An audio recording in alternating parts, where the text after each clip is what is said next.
هصير أحسن هصير أحسن هصير أحسن هصير أحسن هصير أحسن هصير أحسن هصير أحسن ولا يمنعني شي مدام راسي حي بسوي اللي علي هصير أحسن بما إني نويت وعزمت وخطيت بكمل ما بديت هصير أحسن ولا يمنعني شي مدام راسي حي بسوي اللي علي هصير أحسن بما إني نويت وعزمت وخطيت بكمل ما بديت ماني خايف ولاني واقف أنا.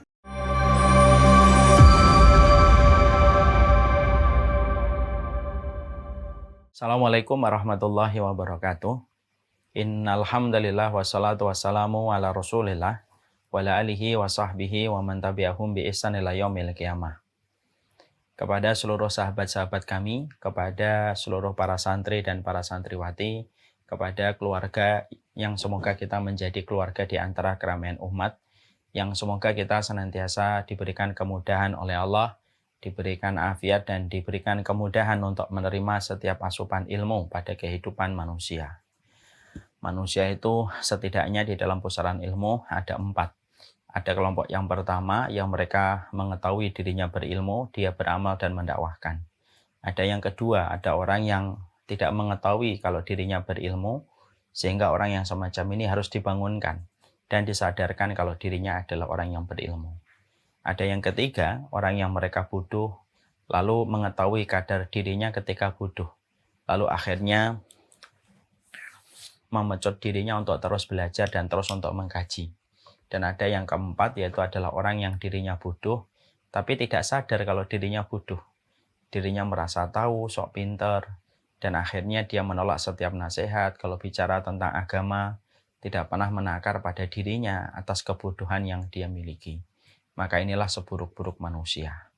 Kita memohon kepada Allah setidaknya kita nomor 3, atau nomor 2, atau nomor pertama. Bahwasanya kita kalaupun merasa bodoh, maka kita merasa bodoh. Sehingga ketika merasa bodoh itu merupakan takaran terbaik supaya kita senantiasa terus belajar, kita terus menerima nasihat yang datang dari siapapun. Selama nasihat itu datang sesuai dengan petunjuk kitabullah dan sunnah, sebagaimana yang dipahami oleh para sahabat. Kepada Allah kita memohon kebaikan pada kesehatan kita dan kebaikan kita pada tali ilmu pada kehidupan kita. Alhamdulillah, tentunya senang sekali kita pada kesempatan hari ini kita bersyukur kepada Allah atas segala karunia yang Allah berikan kepada kita, terutama ketika kita dibangunkan oleh Allah dalam kondisi yang sehat. Kita diberikan rasa aman pada kehidupan kita dan keluarga kita, dan kita insya Allah diberikan kecukupan makanan pada hari ini. Maka siapapun yang telah mendapatkan 3 itu, rasa sehat, rasa aman, dan pula telah diberikan kecukupan pada hari itu atas apa yang dia konsumsi, maka seakan-akan telah dikumpulkan seluruh dunia untuknya. Ada banyak saudara kita yang mereka tidak diberikan rasa sehat ketika bangun di waktu pagi. Ada saudara kita yang diberikan sehat tapi belum tentu diberikan aman. Sebagaimana saudara-saudara kita di Palestina dan berbagai macam tempat yang bergejolak dari wilayah kaum muslimin. Ada orang yang diberikan sehat, ada yang diberikan aman, tetapi dia tidak mendapatkan harta yang cukup untuk dia konsumsi pada hari itu. Maka itulah yang menjadikan kita selalu bersyukur kepada Allah. Syukur kita kepada Allah tentunya harus dibedakan dengan syukurnya kalangan materialistik. Kalangan materialistik ketika dia bersyukur hanya dengan sebuah syarat sesuai ekspektasi dan keinginan yang dia inginkan. Kalau target rezekinya segini, baru dia bersyukur. Kalau dia uangnya sudah segini, baru dia bersyukur. Kalau uangnya sudah segini, baru dia bersyukur. Tetapi kalau itu belum dia dapatkan, dia tidak bersyukur. Kalau mobil yang diharapkan belum ada di garasi, dia tidak bersyukur. Kalau rezeki hartanya belum sesuai dengan yang dia inginkan, maka dia tidak bersyukur. Maka syukur semacam ini adalah syukur materialistik. Syukur berdasarkan finansial yang dia ingin peroleh. Orang yang beriman, syukurnya itu tentunya dalam segala hal. dalam segala perkara. Karena dia tidak pernah kehabisan alasan untuk bersyukur kepada Allah. Inilah yang menjadikan kita bersyukur kepada Allah. Apapun yang telah Allah berikan, itulah yang terbaik. Sekali lagi, mungkin Allah tidak memberikan apa yang kita inginkan, tetapi pastinya Allah memberikan apapun yang kita butuhkan pada kehidupan, dan tidak ada yang mampu menghitung apa yang telah teralirkan pada kehidupan kita dari anugerah dan karunia kecuali adalah orang yang beriman. Kepada Allah kita bersyukur atas segala nikmat yang Allah berikan pada kehidupan kita. Kita tentunya mengetahui bahwasanya manusia itu pada dasarnya diciptakan dengan karakter pemenang. Makanya sering kita ngelihat video bagaimana di dalam video ditunjukkan pembuahan pada rahim itu merupakan sebuah proses yang panjang dari sel sperma, yang jumlahnya mungkin miliaran, tetapi yang mendarat di rahim itu hanya satu. Sehingga yang satu itulah terbentuk, yaitu darah, dan akhirnya menjadi daging, dan terbentuklah manusia yang dilahirkan. Dari proses penciptaan manusia sendiri, itu pun kita mengetahui bahwasanya karakter manusia itu dijadikan oleh Allah bukan menjadi pecundang, tetapi dijadikan oleh Allah sebagai pemenang. Harusnya dia menjadi orang yang terhebat, karena proses penciptaannya pun sudah menunjukkan sebuah makna filosof yang sangat dalam. Bagaimana dia menjadi seorang yang hebat dan pemenang di antara jutaan bahkan miliaran sel yang saat itu mengarah ke rahim seorang wanita. Makanya kita juga terus dididik oleh Allah untuk menjadi pemenang dalam kehidupan kita dan menjadi orang yang terhebat. Makanya kita menjumpai di dalam salah satu hadis yang sahih, Rasulullah itu memberikan petunjuk kalau kita berdoa tentang surga. Gimana sih kalau kita berdoa tentang surga? Nabi memberikan arahan. Idza sa'altumullaha fas'aluhul firdausil a'la fa innaha min a'lil jannah. Kalau kalian harus berdoa meminta kepada Allah, mintalah surga firdaus yang paling tinggi. Jangan minta yang lainnya, mintalah surga firdaus yang paling tinggi. Fa innaha min a'lal jannah. Sesungguhnya firdaus itu merupakan surga yang paling tinggi. Di situ kita sudah dididik kembali oleh Allah dan Rasul-Nya. Bahkan sampai kita memintanya pun menunjukkan kualitas kita sebagai orang yang terhebat. Karena mintanya bukan yang biasa. Mintanya surga itu bukan yang pinggiran, tetapi mintanya surga itu yang paling tinggi. Menunjukkan kepada kita sudah dijadikan pemenang ketika kita menjadi janin pada perut ibu kita dan dilahirkan. Kita pun terus dididik oleh Allah untuk menjadi pemenang dan menjadi orang yang terhebat. Itulah yang kita harus mengerti. Di mana justru banyak kaum muslimin mereka tidak menyadari bahwasanya filosof kemenangan dan kehebatan sudah dibangun oleh Islam semenjak dia pertama kali diciptakan. Kita ini terkadang malah suka membaca filosof dari barat, suka membaca quote-quote-nya dari para ilmuwan ataupun dari para peneliti barat, tapi justru kita melupakan bahwasanya tidak ada quote terhebat kecuali yang datang dari Allah, dan tidak ada hasil yang terbaik dari sebuah perkataan dan penelitian kecuali yang datang dari Allah dan Rasul-Nya. Setelah kita mengetahui betul bahwasanya kita memang memiliki filosof kehebatan dan pemenang di dalam proses penciptaan kita, dan kita selalu diarahkan supaya kita menjadi orang yang terhebat, bahkan di dalam doa kita pun minta yang terbaik, maka itulah yang menjadikan kita membahas bagaimana kita menjadi muslim hebat. Karena pembahasan ini sangatlah penting sekali supaya tidak ada inferiority complex, tidak ada perasaan minder, tidak ada perasaan rendah diri ketika di dalam kehidupan seorang mukmin. Karena mukmin itu adalah memiliki izzah. Makanya Allah mengatakan wa antumul a'launa in kuntum mu'minin. Sesungguhnya kalian itu kaum yang ditinggikan oleh Allah jika kalian itu betul-betul beriman, dan Allah tidak mungkin memberikan sebuah keterangan kecuali itu benar adanya di dalam firman dan perkataan Allah. Maka itu pula yang diajarkan pula oleh Rasulullah SAW, al-Islamu ya'lu wa la yu'la alaihi. Islam itu tinggi dan tidak ada yang mampu menandingi ketinggian Islam. Ya, tidak ada yang mampu menandingi ketinggian Islam yang telah ditinggikan oleh Allah Subhanahu wa taala. Yang menjadi rendah itu adalah kaum musliminnya. Ketika kaum muslimin tidak memiliki karakter hebat, ketika kaum muslimin tidak memiliki karakter pemenang di dalam kehidupan agama, yang sudah dia dapatkan dari Allah, bahwasanya inilah hidayah terbaik yang Allah berikan dalam kehidupan kita, supaya kita menjadi orang-orang yang terbaik pula di dalam agama yang telah terbaik Allah berikan pada kehidupan kita. Makanya setelah kita mengetahui ini, inilah yang menjadikan akhirnya kita membahas tentang bagaimana menjadi muslim hebat. Dan di antara materi yang kita akan lanjutkan, yaitu adalah bagaimana kita mengenali kendali diri supaya kita rubah menjadi potensi diri. Bagaimana memanage kendali diri supaya bisa melesatkan potensi pada diri kita. Karena tidak akan mungkin kita akan menjadi orang yang terhebat, tidak akan mungkin kita menjadi orang yang pemenang, kalau ternyata kita masih terbebani dengan kendala-kendala diri kita, PR-PR internal di dalam diri kita.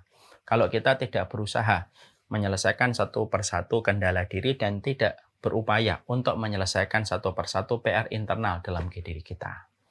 Sebagaimana awal-awal dulu ketika kita membahas kendala diri, saya menyampaikan sebuah kata-kata di dalam bahasa Afrika, tidak akan membahayakan musuh dari luar selama kita mampu menyelesaikan musuh dari dalam. Karena musuh terbesar kita adalah diri kita. Dan kita diberikan oleh Allah berbagai macam kekurangan pada karakter basic diri kita selaku manusia, supaya betul-betul Allah mengetahui siapa yang berusaha melewati satu persatu keterbatasan fisik dan kemampuannya untuk menuju kepada kriteria yang diridhai oleh Allah. Dan siapa yang tertambat pada kendala dirinya dan tidak berhasil untuk melejitkan dirinya ketika dia tidak mampu melampaui kendala dirinya menjadi potensi diri. Nah, inilah yang menjadikan kita berusaha nih. Karena membicarakan kendala diri ini susah luar biasa. Karena berkaitan tentang diri kita masing-masing. Berkaitan saya dengan apa yang saya miliki, berkaitan tentang Pak Dokter, Bu Dokter, para tenaga, kemudian para artis, ataupun kepada para pebisnis, semuanya. Mereka terkena profesi ini. Mereka terkena masalah ini supaya mereka betul-betul mampu mengubah kendala dirinya untuk melejitkan potensi dirinya. Sekarang kita akan membahas.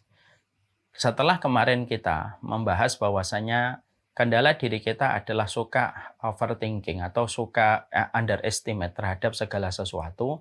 Dan kita diberitahu oleh syariat bagaimana setiap orang yang beriman itu selalu positive thinking dalam kehidupan mereka dan memiliki mindset yang cerah ketika optimis melihat segala sesuatu.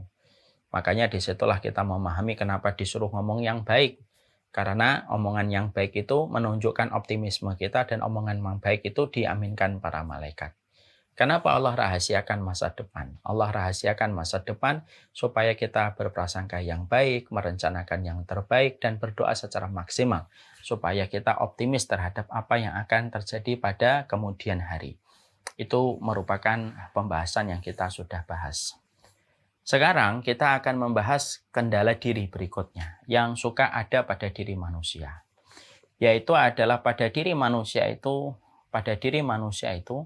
terdapat sebuah penyakit, terdapat sebuah kendala dirinya atau PR internal pada dirinya dan menjadi musuh bagi kualitas manusia yang beriman kepada Allah.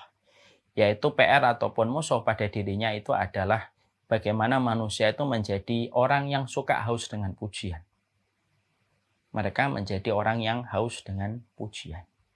Dan itu ada pada diri manusia masing-masing, kecuali yang diberikan rahmat oleh Allah dari para nabi dan para rasul dan para sahabat yang telah mendapatkan janji surga. Tapi selain mereka itu, mereka sesungguhnya manusia itu pada dasarnya itu mereka itu haus pujian. Padahal pujian ini ternyata betul-betul berbahaya pada kehidupan kita kalau pujian itu menjadi sesuatu yang menjadi obsesi dalam kehidupan kita dan menjadi tujuan dalam kehidupan kita. Sebelum kita membahas panjang lebar, mari kita membuka pada surat Ali Imran ayat 188.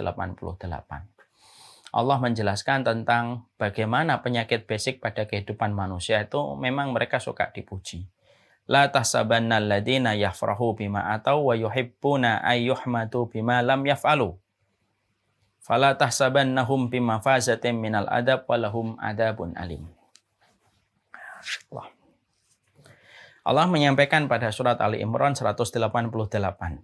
Janganlah sekali-kali kamu mengira bahwasanya kamu bergembira dengan apa yang telah mereka kerjakan, dan mereka suka dipuji atas perbuatan yang tidak mereka kerjakan. Janganlah kamu sekali-kali merasa bebas dari adab, dan bagi mereka adab yang pedih. Di sini Allah menyampaikan sebuah keterangan wa yuhibbuna ayyuhmadu bima lam yaf'alu, dan mereka senang untuk dipuji pada perkara yang sebenarnya tidak pernah mereka lakukan. Surat Ali Imran 188 inilah yang menjadikan kita memahami salah satu karakter dan basic buruk pada kehidupan manusia itu adalah bagaimana manusia itu suka dipuji. Kalau kemudian kita tidak membebaskan diri kita dan tidak berupaya, bertekad kuat, dan kita memiliki obsesi besar bagaimana membebaskan hati dan pikiran kita dari pujian manusia, popularitas yang kita peroleh dari manusia, dan kita tidak pernah bebas bagaimana kita bebas dari tepuk tangan manusia, dan kita terus menjadi orang yang ingin mendapatkan simpati dan popularitas ridho dari manusia, maka sesungguhnya ini tidak akan pernah mengembangkan diri kita dan potensi diri kita menjadi kebaikan selama penyakit ini tidak dihilangkan. Karena kehebatan yang kita bangun di hadapan Allah tidak akan pernah terwujud selama fokus dan target yang kita inginkan itu bukanlah Allah tetapi adalah manusia. Mari kita bedah dulu dari sudut pandang umum ya, sebelum kita membahas dari sudut pandang agama. Kenapa riya atau mencari pujian di antara manusia itu termasuk penyakit yang berbahaya pada kehidupan kita. Dan penyakit ini begitu lembut. Penyakit ini begitu sangat halus, tidak terasa. Makanya betul kalau Rasulullah mengilustrasikan penyakit riya pada kehidupan hati manusia sebagaimana semut hitam di atas batu hitam di tengah kegelapan malam. Saya ulang kembali. Penyakit riya itu sebagaimana semut hitam di atas batu hitam di tengah kegelapan malam. Yang tentunya mata biasa tidak bisa melihatnya. Dan kita tidak akan bisa merasakan kecuali kita menduduki semut itu, lalu semut itu berontak dan menggigit pantat kita. Baru itu terasa kalau di situ ada semut. Dan itulah gambaran ilustrasi yang disampaikan oleh Nabi untuk menggambarkan bahwasanya kendali diri ini sangat betul-betul halus ini. Dan ini ada pada diri setiap manusia. Dan ini merupakan pengubur. Kualitas kehidupan manusia di hadapan Allah tidak akan pernah berkualitas apapun yang dilakukan selama ini gagal untuk ditaklukkan. Ya, makanya kemudian kita membahas dulu. Kenapa sih popularitas, tepuk tangan manusia itu menjadi perkara yang sangat dibenci oleh syariat. Dan kita tentunya paham ya, tidak ada perkara yang dilarang oleh syariat kecuali itu berbahaya untuk diri kita, kualitas kehidupan kita, dan bahkan kesehatan kita. Kita kan sepakat itu. Kenapa riya itu menjadi penyakit yang dikategorikan bukan hanya dosa, tapi sudah syirik kecil. Padahal syirik kecil, walaupun kecil, tapi itu kan syirik. Berarti ini kan berbahaya sekali. Pastinya ada sebuah keburukan yang diperoleh ketika orang senantiasa berbuat riya pada kehidupan mereka. Karena segala sesuatu yang dilarang di dalam kehidupan agama kita, selalu ada penjelasan dan penjabaran kenapa itu dilarang. Kita ambil contoh. Kenapa kita dilarang untuk begadang? Walaupun berkategori bukan haram tetapi makruh. Kenapa kita dimakruhkan untuk begadang? Sampai Rasulullah SAW mengatakan, wa ini akrahul hadis ba'dal isya. Saya tidak suka ngobrol banyak habis isya. Nabi kalau habis isya, ngobrol sebentar dengan sahabat, keluar, pulang ke rumah, berjumpa dengan istrinya, berbicara, barulah beliau tertidur.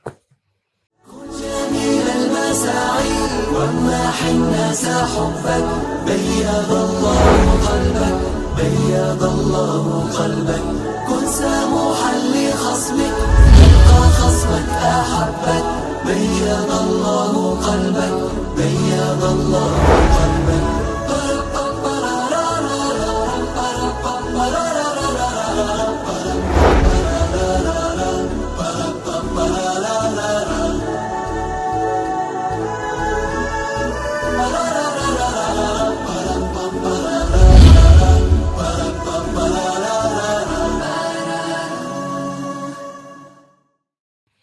Ternyata setelah sekian lama, setelah sekian ratus tahun sepeninggal Rasulullah, barulah kita mengetahui kenapa Nabi tidak suka begadang habis isya.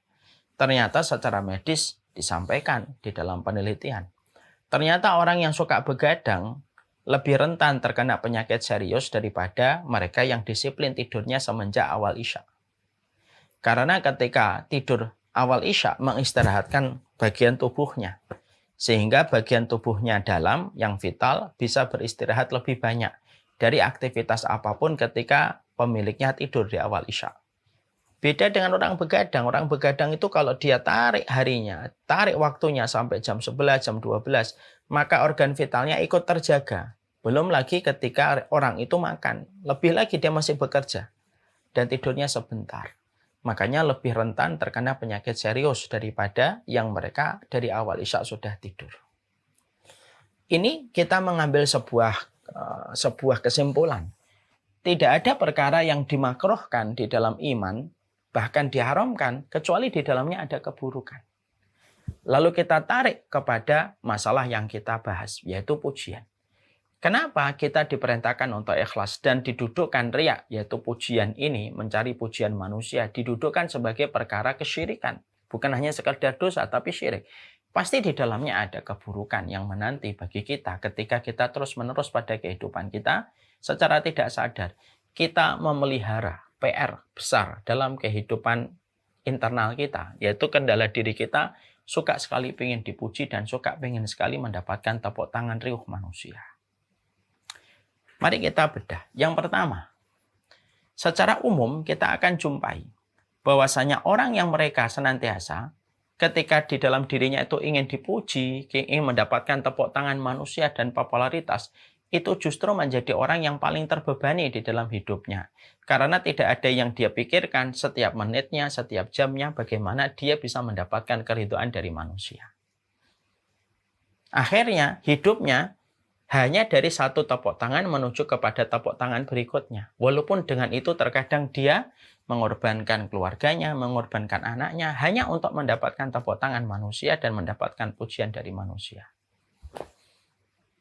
Dan lama-lama ini akan menggerogoti dan akan membuat jiwa itu menjadi keropos. Makanya kan ada penyakit yang disebut penyakit kejiwaan kalau nggak salah, yang sukanya dipuji terus. Narsistik. Dia pengen dipuji terus terhadap apa yang dia lakukan dan dia kerjakan. Dan tampaknya secara psikis itu dampaknya berat. Karena orang semacam ini tidak bisa menerima sebuah masukan, terkadang begitu sulit menerima kritikan, begitu sulit untuk menerima masukan. Karena apa? Karena yang dia inginkan pujian, bukan kritikan dan masukan. Ya. Dan banyak penyakit yang semacam ini menimbulkan berbagai macam gejala-gejala kejiwaan yang hari ini diakui oleh dunia psikologi dan psikis.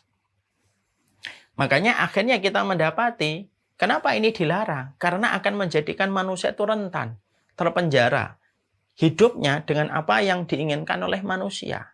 Padahal kita paham, kita tidak mungkin mendapatkan dalam kehidupan di dunia itu mendapatkan keridhaan dari seluruh manusia, itu tidak mungkin. Mari kita merenungkan perkataan Imam Syafi'i, ghayatun nasi la tudrak. Kamu kalau hidup hanya untuk mendapatkan keridhaan manusia, itu sangat mustahil kamu peroleh dan kamu dapatkan. Mustahil kamu mendapatkan keridhaan dari manusia.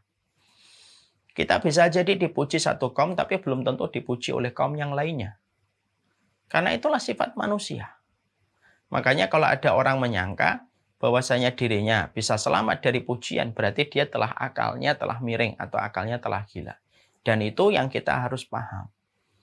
Ya, bahwasanya kalaulah manusia di dalam kehidupan mereka yang dituju hanyalah pujian dan pujian, popularitas dan popularitas, lalu yang diinginkan adalah pandangan orang kepada dirinya, dan dia tidak berusaha menyembuhkan kendala dirinya, PR internal dirinya, bahwasanya manusia itu punya basic untuk dipuji manusia, ini yang akan menjadikan manusia tidak merdeka pada kemerdekaan hatinya, tidak merdeka pada jiwanya, karena dia hanya sebatas yang dipuji manusia sepanjang lidahnya dan tidak lebih daripada itu. Makanya kita lihat berbagai macam hal sudah menjadi buah pahit dari gejala yang semacam ini. Kita melihat di beberapa negara ada orang-orang yang mereka bisa mati bunuh diri gara-gara hujatan. Ya, padahal kalaulah, bukan kita menyalahkannya, tapi kalaulah kemudian kita memiliki kebesaran jiwa, bahwasanya memang hidup kita tidak akan pernah lepas dari orang yang suka dan orang yang membuli kita, mungkin bisa diharapkan bahwasanya tingkat bunuh diri karena hujatan itu bisa terkurangi dan terminimalisir. Karena memang jelas berarti di balik setiap pujian-pujian yang diberikan manusia, ada keroposnya hati dan jiwa manusia. Disadari ataukah tidak manusia itu sendiri. Makanya itulah yang menjadikan kita akhirnya mengerti. Kenapa Allah itu selalu menyuruh kita untuk ikhlas? Kenapa sholat harus ikhlas? Kenapa ibadah harus ikhlas? Kenapa melakukan ketaatan itu harus ikhlas? Kenapa Allah selalu menyuruh itu kepada kita setiap waktunya? Bahkan salah satu di antara inti hadis yang disampaikan Nabi itu ikhlas. Barulah nanti akan terjawab bahwasanya itu terjadi karena keburukan yang menanti kalau kehidupan kita hanya untuk menanti pujian manusia. Makanya betul ya, kata Ibnu Rajab. Ibnu Rajab itu mengatakan, salah satu ulama dari madhabnya Imam Ahmad bin Hambal berkata, sesungguhnya hadisnya Nabi ada 1 juta lebih hadis. Kalau mengingat dan mengacu kepada hadis yang dihafal oleh Imam Ahmad. Di antara 1 juta hadis itu, yang paling inti dari hadisnya Nabi itu 3. 1, yaitu adalah innamal a'malu binniyat, segala amal tergantung niatnya. Yang kedua, hadis dari Aisyah. Bahwasanya amal itu tergantung ilmunya. Man ahdasa fi amrina hadza ma laysa minhu fahuwa raddun. Siapapun yang mendatangkan perkara tambahan yang tidak datang dari agama kami, maka dia tertolak. Yang ketiga, hadis dari Nu'man bin Bashir, yaitu masalah harta yang harus bersih dari haram dan syubhat. Innal halala bayyinun wa innal harama bayyinun wa bainahuma umurun mutasyabihat. Yang halal itu jelas, yang haram itu jelas. Yang tidak jelas itu di antara yang halal dan haram. Jadi kalau hadis dikumpulkan, maka intinya pada 3 ini. Jaga niatmu, jaga referensi dan ilmu di dalam kamu beribadah, dan dalilnya, jaga makananmu dari unsur yang haram dan syubhat. Dan sepertiga dari kekuatan hadis Nabi terletak pada niat. Kenapa kok masalah niat? Terus bahkan tidak sedikit para orang ahlul ilmi, orang solih selalu mengingatkan niat. Karena itulah yang akan mengistirahatkan hati kita. Karena mengikuti perkataan manusia itu akan menjadikan kita lelah dan letih. Dan hati kita butuh istirahat. Istirahatnya itu ketika kita sudah menghadapkan hati kita, jiwa kita, pikiran kita, apapun yang kita lakukan hanyalah untuk mencari keridhaan Allah. Tepuk tangan manusia itu membunuh kita tanpa kita sadari kalau itu sudah menjadi tujuan hidup. Ya, makanya kan ada sebuah kata-kata kan, tepuk tangan itu bisa membunuhmu ketika kamu tidak berhati-hati. Dan itu kemudian memang sudah diantisipasi oleh syariat. Ya. Makanya ini merupakan penyakit yang betul-betul akhirnya kita paham. Ini harus disembuhkan nih. Kalau kemudian akhirnya kita di dalam berkiprah, berkarya hanya untuk mengejar pujian manusia, mungkin kita juga tidak akan pernah memberikan kualitas. Karena apa? Yang penting sudah dapat pujian manusia sepanjang lidahnya sudah cukup bagi kita. Dan itulah yang mengkhawatirkan. Kenapa? Popularitas dan pujian manusia itu merupakan tabiat buruk yang sudah Allah sebutkan di dalam surat Ali Imran 188 yang tadi kita baca, bahwasanya yuhmatu bima lam yaf'alu. Mereka ingin dipuji terhadap perkara yang tidak mereka lakukan. Ini diceritakan oleh Allah supaya kita masing-masing menelisik diri kita. Apakah kita sudah berinteraksi pada hati kita untuk menyembuhkan sebuah penyakit? Betapa senangnya kita untuk dipuji dan betapa senangnya kalau kita dilihat sama orang. Padahal pada saat itu kita terpenjara. Yang kedua, kenapa kemudian pujian ini berbahaya? Karena akan menggerogoti dan akan mengurangi kekuatan pada diri kita. Karena akhirnya kita tidak akan siap mendapatkan kritikan. Kalau yang kita tuju adalah pujian manusia. Ya, makanya manusia berusaha bagaimana terus mendapatkan pujian. Orang kalau sudah terus pengen mendapatkan pujian itu akan menghalalkan segala macam cara dalam hidupnya. Kalau dia pengen dipuji kecantikannya, maka dia akan berusaha. Suntik ini, suntik itu, operasi plastik ini, operasi plastik itu. Bahkan tidak malu untuk menyampaikan operasi plastik. Padahal pada saat itu dia sudah merubah ciptaan Allah. Dan sederet hal yang lainnya akan dia lakukan dan dia kerjakan supaya mengejar apa yang diinginkan ketika disebut tampan, disebut glowing, disebut cantik, dengan segala yang telah dia peroleh. Dan dia memberikan apa saja untuk bisa mendapatkan pujian itu. Tapi di balik buruknya kata popularitas dan tepuk tangan manusia yang merupakan bahasa lain dari kata riya, kalau orang sudah riya, lalu mendapatkan pujian dari apa yang dia lakukan dan dia kerjakan, maka disitulah akhirnya keropos hatinya. Bisa jadi tersenyum di depan manusia tetapi dia menangis di tengah kesendirian.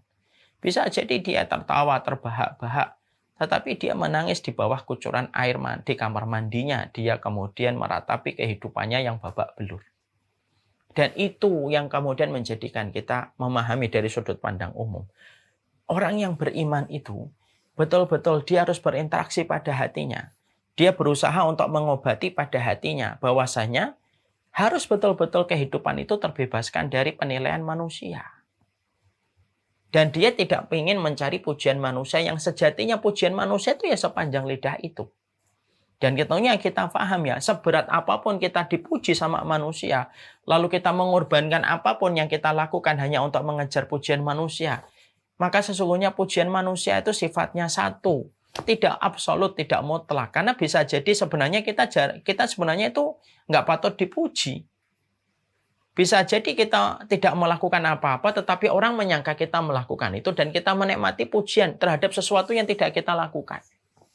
أكون بالقيم العظيمة جدولا نسقي الحياة محبة وفعالا هي هكذا قيم النجاة تحثني فأخوض فيها للنجاة نزالا هي هكذا قيم النجاة تحثني فأخوض فيها للنجاة نزالا لا تسأل المقدام عن سبل العلا ستراه طيرا بالعزيمة جاء أسمو وأجتاز السماء جلالا فأزيد أسراب الغيوم جمالا وألون الدنيا بأجمل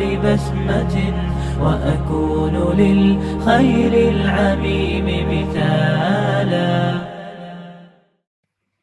Yang kedua, bahwasanya ketika pujian itu datang, kita harus ingat, sebesar apapun kita dipuji orang, pada dasarnya ketika sudah jatahnya kita untuk meninggal dunia, maka orang itu akan cepat melupakan kita dalam waktu yang sekejap, walaupun mungkin selama hidup di dunia kita dipuji. Makanya saya sering menyampaikan kan, kalaulah setiap manusia tahu dan menyadari betapa cepatnya dia akan dilupakan manusia ketika mati, maka dia tidak akan mengejar pujian manusia sepanjang hidup, terus-terusan. Karena dia tahu bahwasanya manusia itu nanti kalau sudah mendapati kita mati, 1, 2, 3 hari dia ingat kita, tapi setelah itu mereka akan melanjutkan aktivitas dan berhadapan dengan banyak masalah yang terjadi pada hidup mereka masing-masing. Dan yang setia mendoakan kita cuma 3. 1, bapak dan ibu kita, itu pun kalau masih hidup. Yang kedua adalah pasangan kita. Yang ketiga anak-anak kita. Selebihnya orang akan sibuk dengan pikiran mereka masing-masing. Makanya kalau kita betul-betul tahu betapa cepatnya kita dilupakan manusia, tidak akan mengejar kita itu pujian manusia. Dan itulah yang menjadikan kenapa para ulama-ulama yang terhebat dalam kehidupan mereka, mereka tidak ingin populer dan mereka tidak ingin dipuji tentang apa yang mereka lakukan. Karena mereka tahu itu merusak. Itu merusak. Makanya sampai kita mendapati kaidah di dalam sunnah, kalau kamu melihat ra'aital maddah, kalau kamu melihat orang yang memujimu, fahsu fi wujuhim at-turab, maka tebarkanlah pasir di wajahnya. Ini bukan berarti kita maknanya harfiah semacam itu ya. Bukan berarti kita bawa pasir lalu ada yang memuji kita tabur pasir. Tapi maknanya hati-hati sama pujian orang itu. Karena pujian itu bisa memecahkan apapun yang ada di dalam pertahanan hati kita. Karena hati kita terkadang sebagaimana gelas-gelas kaca yang mudah pecah berantakan kalau sudah dipuji. Itu yang menunjukkan bahwasanya itulah kenapa kok sampai syariat itu mendudukkan kita supaya kita jangan berhadapan dengan orang yang banyak memuji kita. Kan syariat itu mengatakan kalau melihat orang yang banyak memuji malah jauhilah. Jagalah jarak dengan mereka karena itu akan merusak kualitas kehidupan hati kita. Dan kita juga mendapati perkataan indah dari Imam Syafi'i. Sampai Imam Syafi'i itu, beliau itu mengatakan di dalam salah satu perkataan beliau. Imam Syafi'i itu mengatakan begini. Aku tuh ingin ilmu itu diambil dariku. Jadi aku ingin semua manusia ngambil ilmunya itu dari apa yang aku tulis dan apa yang aku pikirkan. Tanpa mereka menisbatkan ilmu itu setelah mereka peroleh kepada diriku. Apa yang kita dapati dari perkataan Imam Syafi'i? Kita bedah lagi. Aku ingin semua manusia itu mengambil ilmu dariku. Dari apa yang aku pelajari, dari apa yang aku renungkan, dari apa yang aku tadabburi, diambil ilmu ini. Untuk menjadi petunjuk kehidupan mereka. Aku ingin semua manusia itu ngambil ilmu dariku. Tanpa menisbatkan ilmu itu kepada diriku. Tidak usah dinisbatkan kepada saya. Tidak usah dinisbatkan kepada saya. Di situ ada dua yang kita dapati dari perkataan Imam Syafi'i. Satu, bagaimana kualitas kehidupan Imam Syafi'i ingin memberikan manfaat kepada sebanyak-banyak orang dengan apa yang beliau pelajari. Makanya Imam Syafi'i menjadi orang yang tidak main-main di dalam proses beliau belajar. Bahkan dikisahkan bagaimana Imam Syafi'i terkadang tidak sholat tahajud karena sedang mendalami satu permasalahan yang harus dijawab sepanjang malam dia tidak tidur. Karena mengulang-ulang ayat yang beliau hafal untuk menjawab pertanyaan itu. Masya Allah ya, makanya pernah diproteskan sama putri salah satu sahabatnya beliau. Aku dapati Imam Syafi'i tadi malam tidak tahajud dan dia sholat subuhnya tidak berwudu ketika pergi ke masjid. Dijawab sama Imam Syafi'i kan, iya karena tadi malam saya tidak tidur habis isya. Aku mengulang-ulang karena ada satu persoalan yang belum aku dapatkan jawabannya sampai aku mengulang hafalan Qur'anku sepanjang malam. Dan akhirnya aku pergi sholat subuh dengan wuduku pada sholat isya. Itu Imam Syafi'i. Makanya kesungguhan beliau dalam belajar dengan sebuah keinginan untuk memberikan manfaat kepada orang. Maka dia berkata, aku belajar sungguh-sungguh supaya orang itu ngambil ilmunya dariku. Supaya tetap menjadi jariah untukku setiap waktunya. Tapi yang menarik, ditambahi dengan perkataan yang kedua. Tanpa ilmu itu dinisbatkan kepadaku. Tidak usah dinisbatkan kepadaku, nggak usah. Udah ambil aja ilmunya, nggak usah. Ini dari Imam Syafi'i itu nggak usah. Nggak usah disebutkan namaku, kata Imam Syafi'i. Dan itu menunjukkan kepada kita, sampai sedemikian kuatnya Imam Syafi'i, beliau merahasiakan kemanfaat yang dia ingin berikan. Karena beliau tahu bahwasanya pujian itu bisa merusak kehidupan manusia. Dan kualitas kehidupan manusia itu tidak akan pernah bisa selama dia masih mengejar pujian manusia. Dan hanya mengejar perkataan manusia. Makanya lihat bapak-bapak dan ibu-ibu. Kalau kita lihat para pebisnis memberikan tips keberhasilan mereka dalam bisnis itu apa? Salah satu di antara banyak tips yang mereka sampaikan itu apa? Mereka selalu berkata, fokus dengan apa yang menjadi tujuanmu, tidak usah memusingkan perkataan manusia. Itu perkataan pebisnis loh, yang tentunya mungkin sebagian belum paham agama. Ada sebagian dari mereka. Walaupun mereka tidak paham agama, terkadang mereka bisa mengatakan fokus kepada apa yang kamu inginkan, fokus kepada tujuanmu, goalsmu itu apa, tidak usah peduli omongan manusia. Loh, orang yang hanya berkutat pada bisnis saja tahu betapa pentingnya kualitas kehidupan kita di dalam bisnis, apalagi kualitas kehidupan kita secara umum. Bagaimana kita itu betul-betul menjaga diri kita dari apa yang menjadi omongan manusia. Ini penting banget. Dan ini termasuk salah satu proses untuk memanage diri kita supaya jangan sampai hidup kita itu hanya berkutat dari perkataan manusia kepada perkataan manusia terus. Kalau terus-terusan kayak gitu ya tidak bisa kita. Akhirnya apa? Kita terpenjara. Makanya kata Imam Syinqiti itu berkata, orang yang terpenjara itu adalah orang yang mereka hidupnya tidak menyerahkan hidupnya kepada Allah. Tapi hanya menunggu dari apa yang dikatakan manusia. Dia baru bergerak ketika perkataan manusia datang. Dia tidak bergerak ketika perkataan manusia itu datang. Jadi akhirnya ritme hidupnya hanya ditentukan sepanjang lidah ketika mengomentari apa yang dia kerjakan. Dan ini penyakit yang berbahaya. Penyakit ini bisa ngenain kepada siapapun, Pak. Penyakit ingin dipuji itu penyakit bukan eksklusif. Penyakit yang bisa mengenai kepada siapapun, hatta kepada para guru agama, hatta kepada para ustadz. Hatta kepada para ustadz. Kalau kemudian sudah menjadi tujuan mereka adalah riya, ingin dipuji, ingin menjadi solih, Kalau kemudian pengen dipuji untuk menjadi alim, pengen dipuji karena kita pintar untuk menjadi qari, ya tidak akan pernah kita mendapatkan kualitas dalam kehidupan kita, kecuali ya hanya segitu-segitunya aja. Dan itu masalah besar pada kehidupan kita. Makanya para ulama, para orang-orang terbaik, orang-orang terhebat itu adalah mereka yang sudah menyelesaikan PR pada dirinya. Ketika diri itu hawa nafsunya mendorong dia untuk mencari pujian, popularitas, justru dia berusaha untuk memadamkan keinginan hawa nafsu itu. Dan itulah yang menjadikan mereka menjadi mental pemenang. Karena hidup mereka sudah diserahkan sama Allah. Lalu itulah yang menjadikan Allah memberikan satu persatu penerang pada kehidupan mereka dan pelita kehidupan mereka. Dia menjadi orang yang tenang. Ya. Makanya Masya Allah ya, perkataan manusia itu memang bisa membunuh diri kita dan membunuh kualitas kita. Ya. Makanya sampai kita mendapati ya, kata Rasulullah itu, kalau sampai kamu dipuji, ya, maka ucapkanlah doa segera untuk menjadi penawar dari pujian itu, supaya pujian itu tidak memberikan keburukan untuk kita. Apa yang diajarkan Rasulullah kepada kita untuk menawarkan racun berbisa di balik pujian yang berlebihan. Karena pujian itu bisa memberikan racun berbisa, maka Rasulullah memberikan penawarnya dalam bentuk doa yang indah. Doanya gini, Allahumma. Ya, doanya itu adalah, Allahumma la tu'akhidni bima yaqulun, waghfirli bima la ya'lamun, waj'alni khairan mimma yadhunnun.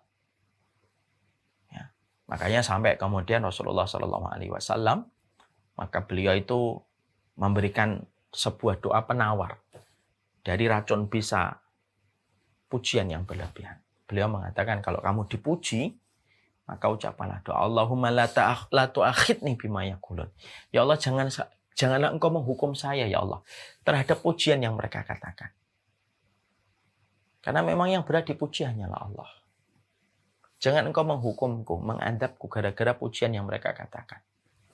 Waghfirli bima la ya'lamun. Ampuni saya ya Allah terhadap apa yang mereka tidak ketahui. Mereka memuji saya itu ya karena mereka itu tidak mengetahui aib dan dosa yang aku miliki, yang kau tutupi dengan tiraimu. Ya kan? Allah itu saking sayangnya kepada kita, dosa, kekurangan kita, cacatnya kita ditutupi oleh Allah. Ditutupi oleh Allah. Kalaulah Allah tidak sayang kepada kita, tentunya dosa kita lebih berat mengeluarkan bau daripada kentut kita. Kalau Allah tidak sayang sama kita. Karena Allah sayang sama kita, dijadikan dosa kita tidak mengeluarkan bau, tapi justru kentut kita yang keluar anginnya saja mengeluarkan bau. Padahal yang paling layak mengeluarkan bau itu adalah dosa dan kemaksiatan kita. Makanya penawar dari pujian itu apa yang kedua? Waghfirli bima la ya'lamun. Ampuni saya terhadap dosa-dosa, kemaksiatan, kekuranganku, cacatku yang tidak mereka ketahui. Ampuni saya ya Allah. Waj'alni khairan mimma yadhunnun. Dan jadikanlah saya lebih baik daripada apa yang mereka katakan. Jadikanlah saya jauh lebih baik daripada apa yang mereka katakan. Ini penawar ini. Dikatakan ini kafarah, penawar, karena memang di balik pujian itu memang ada sebuah racun. Dan itu akan menjadi racun yang berbahaya kalau itu sudah menjadi tujuan pada kehidupan manusia.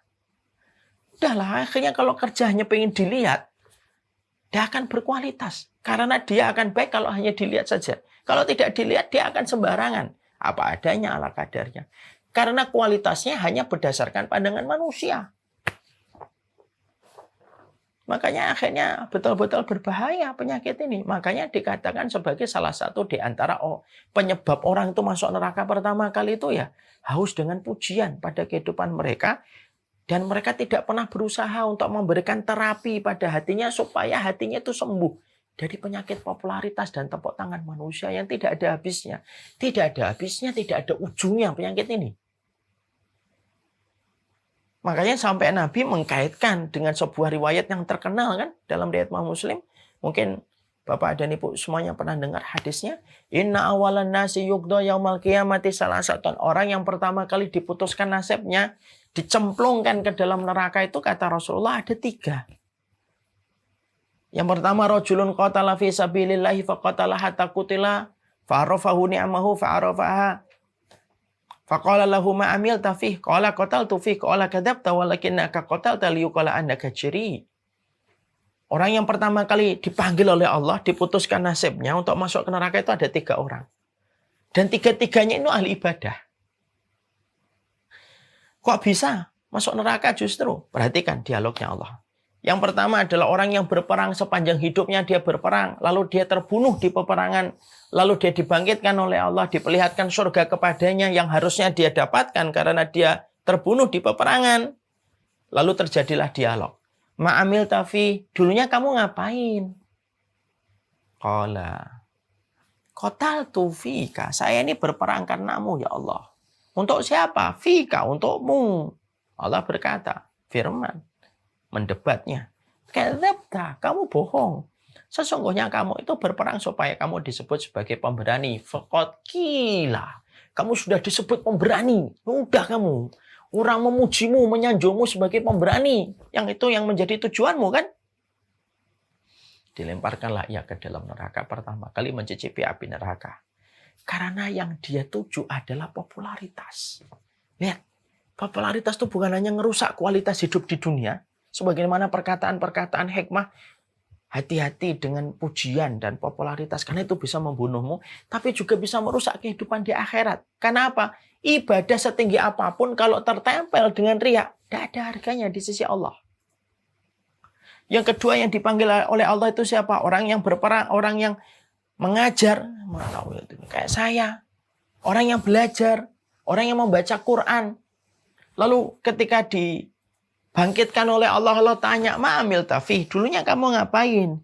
Saya dulunya belajar ilmu ya Allah, ngajar ya Allah, saya baca Quran. Allah bertanya, untuk siapa? Fika, untukmu ya Allah. Allah berfirman, kadzabta, kamu bohong, kamu dusta.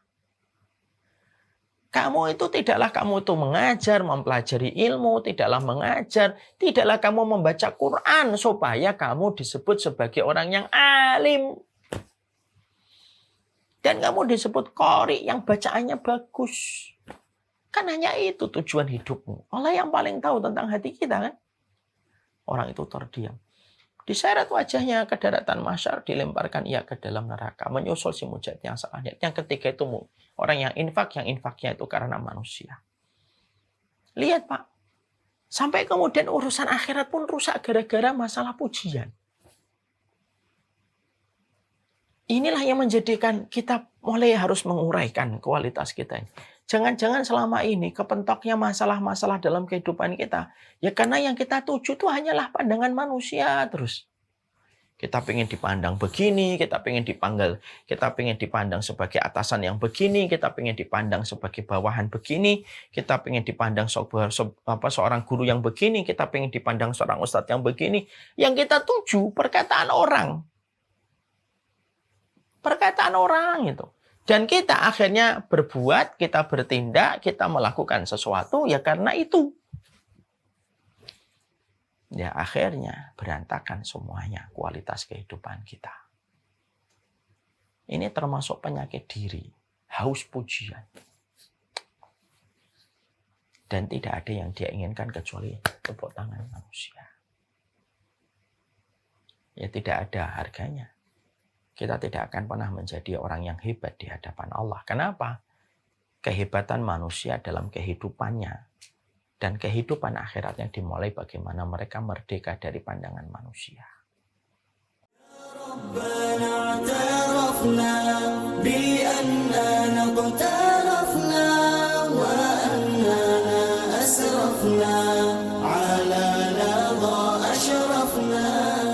فتب علينا توبة تغسل كل حوبات واستر لنا العورات وآمن الروعات اغفر لوالدينا ربي ومولودينا والأهل والإخوان وسائر القلان.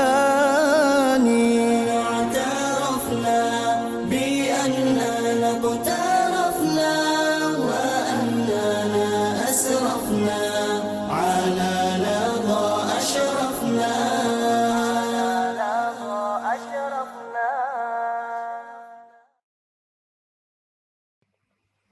Orang yang melakukan sesuatu karena Allah, dimanapun dia berada, maka amalnya tetap sama. Dimanapun dia berada, mau di tempat di tempat safar, mau di tempat mukim, mau di tempat yang jauh ketika traveling, dia nggak akan berubah. Dia tidak akan pernah berubah. Karena orang yang mengikuti, karena orang yang menjadikan Allah tujuan, maka dimanapun dia akan tetap sama. Berbeda dengan orang yang melakukan amal karena manusia, popularitas, ataupun tepuk tangan manusia. Sikapnya pasti akan berubah sesuai dengan tempatnya. Kalau di tempat baru, di mana dia merasa tidak ada orang yang mengenalnya, dia akan menjadi pribadi yang berubah total dibandingkan ketika dia berada pada tempat orang yang mengenalnya. Karena apa semacam itu? Karena kebaikan dia hanya berdasarkan kepada tempat yang mengenalnya, dan dia merasa tidak perlu beramal pada tempat orang yang tidak mengenalnya. Dan ini kan merusak kan.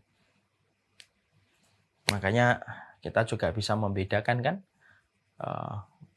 pejabat yang hanya ingin mendapatkan suara untuk dipilih, dicoblos, dengan pejabat yang betul-betul tulus untuk bekerja kepada rakyat dan memberikan kesejahteraan untuk rakyat. Itu kan sudah berbeda. Program kerjanya, visinya kan pasti berbeda. Kenapa? Apapun kalau sudah diniatkan untuk manusia, apapun yang sudah diniatkan untuk manusia, maka dia tidak akan pernah berkualitas apa yang dia kerjakan. Kalaupun berkualitas hanya sepanjang pujian yang ingin dia peroleh, tidak lebih daripada itu. Ya, makanya Masya Allah, saya membahas ini dari sudut pandang kehidupan umum ya, bukan dari pandang agama. Kalau kita bahas riya dari sudut pandang agama panjang ini. Berbagai macam ancaman, tanda-tanda orang riya dan lain sebagainya. Tapi kita fokus karena kita membahas tentang kendala diri atau PR internal diri kita itu apa? Suka ingin dipuji. Dan ini masalah. Sama buruknya dengan mindset yang negatif. Sama buruknya dengan perasaan bosan. Sama buruknya dengan dengan sifat malas. Itu penyakit-penyakit diri. Bukan hanya bosan, bukan hanya malas, bukan hanya mindset yang buruk, tapi termasuk kendala diri itu, PR besar itu adalah orang yang mereka ingin dipuji. La tahsabanna alladziina yafrahuna bima ataw wa yuhibbuna ay yuhmadu bima lam yaf'alu. Ya, fala tahsabannahum bi mafazatin minal adab. Janganlah kalian menyangka orang yang senang dengan apa yang mereka kerjakan, dan mereka senang dipuji atas apa yang tidak mereka kerjakan, itu mereka selamat dari adab. Ini menjelaskan surat Ali Imran 188 tentang karakter sebagian besar manusia itu adalah ingin dipuji, bahkan pada perkara-perkara yang dia tidak lakukan. Makanya kalau kemudian kita melihat lagi karakter pujian ini, ya setidaknya ada 3 yang buruk sekali. Ya. 4 ya. Pertama ya, ingin dipuji atas ibadahnya. Sudah jelas itu rusak. Yang kedua, ingin dipuji terhadap perkara yang tidak dia lakukan. Dia pengen dipuji dermawan, padahal dia nggak dermawan, dia pelit sebenarnya. Tapi dia pengen mendapatkan pujian kedermawanan. Dia pengen dipuji orang baik, padahal dia nggak baik sama sekali. Yang ketiga, pengen dipuji lebih dari apa yang dia kerjakan. Apa yang dia lakukan, dia pengen pujiannya lebih dari apa yang dia lakukan. Baru membaca Quran sekali, pengennya disebut qori yang betul-betul selalu membaca Quran. Padahal membacanya baru sekali. Baru sedekah sekali, 2 kali sudah pengen mendapatkan kedermawanan sifat itu pada dirinya. Padahal baru sedekah sekali dan 2 kali. Dan ada yang keempat. Yang keempat itu adalah yang paling bahaya. Pengen dipuji atas kemaksiatan. Nah ini yang paling parah. Ini yang paling parah. Dipuji atas apa kebaikan yang dilakukan aja sudah merusak. Loh, apalagi dipuji atas kemaksiatan. Ini yang paling parah, kata para ulama. Dan kriteria yang orang yang ini banyak. Ya, zina dengan 1000 orang, cerita dengan bangga, kan tidak boleh. Oke lah, kamu sudah tobat. Tapi tobat itu menuntut kita supaya kita menyembunyikan dosa itu. Bangga dia telah meniduri berapa perempuan itu sambil ketawa terbahak-bahak. Saya tuh tidak bisa membayangkan ya orang menceritakan zina sambil ketawa. Tanpa dia berpikir sejenak, bagaimana kalau yang dizina itu adalah ibunya, adik perempuannya, anak perempuannya. Ini yang kita harus mengerti. Ada yang bangga ketika pernah minum khamar, pernah melakukan ini, melakukan itu, lalu dia banggakan. Makanya lihat hari ini, di antara semua deretan pujian yang sangat membahayakan itu apa? Orang yang mereka melakukan maksiat, mereka posting di media sosial, dan mereka mengharapkan like dari semua yang memuji atas kemaksiatan dia. Dia perlihatkan lekuk tubuhnya, dan melakukan tindakan-tindakan yang melampaui batas. Supaya kemudian menjadikan seseorang itu betul-betul akhirnya rusak pada kehidupan yang mereka lakukan. Bahkan sampai kemudian masalah kemaksiatan pun mereka kerjakan dan tidak ada kemaksiatan itu mereka kerjakan untuk mendapatkan pujian. Bapak dan Ibu bisa membayangkan kan, kalaulah membaca Al-Quran, kemudian berjihad, bersedekah, karena manusia menjadikan dia dimasukkan dan tergelincir ke neraka, apalagi orang melakukan maksiat dan ingin dipuji atas kemaksiatan itu, dan itu betul-betul merusak. Nah, inilah yang menjadikan kita akhirnya memahami diri kita.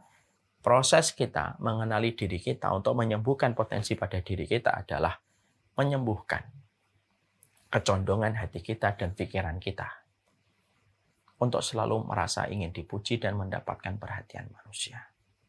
Selama kita masih berpikir itu, maka selama itu kita terpenjara di balik setiap komentar dan respon manusia. Semoga Allah jaga hati kita dari apa yang kita lakukan bukan karena kerumunan manusia. Karena sejatinya, sebesar apapun kita dipuji orang, maka ketika kita telah meninggal dunia, maka kita akan begitu cepat dilupakan manusia. Saya tutup dengan sebuah kisah nyata yang pernah diceritakan istri saya. Istri saya pernah cerita, dia pernah membaca kisah nyata seorang yang bacaan Qur'annya bagus banget. Nah, qadarullah itu tahun 90-an. Dia bacaan Qur'annya bagus. Mulai dikenal orang-orang di kampungnya, kompleknya, lalu semakin menyebar. Masya Allah itu. Lalu beliau ketakutan ketika namanya mulai dikenal. Karena bacaan Qur'annya yang bagus. Gitu. Lalu dia berdoa kepada Allah dengan doa yang sangat indah. Ya Allah, kalaulah keterkenalanku akan membawa keburukan akhiratku, ini berarti kan tidak semua orang yang dikenal itu buruk. Ya. Karena beliau berdoa, ya Allah, kalau keterkenalanku akan membawa buruk akhiratku, maka wafatkanlah aku. Tapi kalau memang keterkenalanku ini baik untukku, untuk akhiratku, maka sisakanlah aku untuk hidup. Ternyata setelah itu beberapa waktu kemudian beliau meninggal dunia. Kisah ini disampaikan oleh istri saya, menunjukkan kepada kita. Orang yang hebat itu terkadang simpel dan sederhana. Mereka berinteraksi pada hatinya untuk tidak ingin menjadi orang yang mencari tepuk tangan dan pujian manusia. Semoga Allah memberkahi kita dan memberkahi hari-hari kita. Inilah di antara kendala diri kita. Ada penyakit malas, ada penyakit bosan, kemudian merasa ingin dipuji, kemudian mindset yang buruk, dan kemudian kita mempelajari hari ini kendala diri kita itu, PR internal diri kita adalah kita suka tepuk tangan manusia, dan itu merusak kualitas kehidupan kita. Wassalamualaikum warahmatullahi wabarakatuh. Walhamdulillahirabbil alamin. Sekarang kita akan melihat apa yang kami ingin berikan yang terbaik pada Samilah series yang kelima. segera untuk bergabung dan merasakan sensasi dari apa yang akan kita lihat. Bismillah.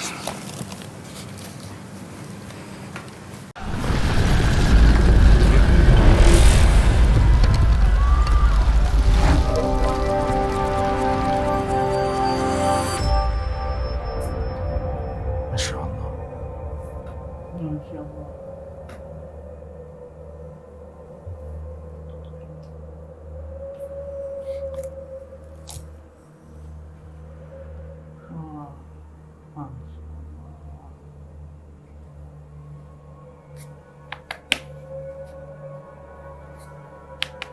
Khi, buka dulu. Kita di mana, Khi?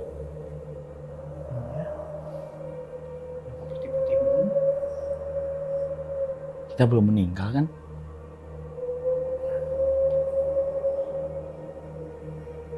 Rakila mana Rakila?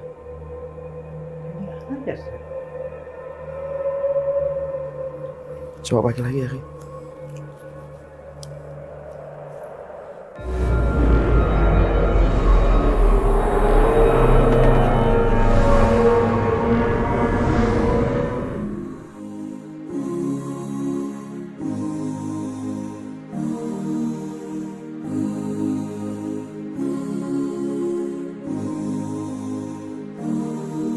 بين الرجاء والخوف قلبي طائر ومن اليقين النور بيض جوانحي فوق السحاب يطير حرا مدركا نسمو كماله للكون وجه آخر نحيا أنا صنعة أوجدتها يا باري وملكت فيها معصم الإيمان للحق والعدل التواصي بالجمال عبادة حسن التأمل بالإله وصال كالجمال يرى ويطلب نبعه كالقرب حين دعاء تداعب طفلها وتضمه أملا كما حاجاتنا منا إليك نريد يا الله.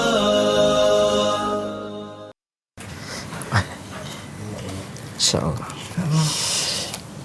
Lah, Masya kok gitu kan Ustaz? Ustaz di sini Ustaz. Pantas, kursi antum panas banget ya. Apa Ustaz? Di sini, Kok bisa berubah ya? Masya Allah. Itu tadi mungkin kita Masya Allah. bisa menyaksikan bersama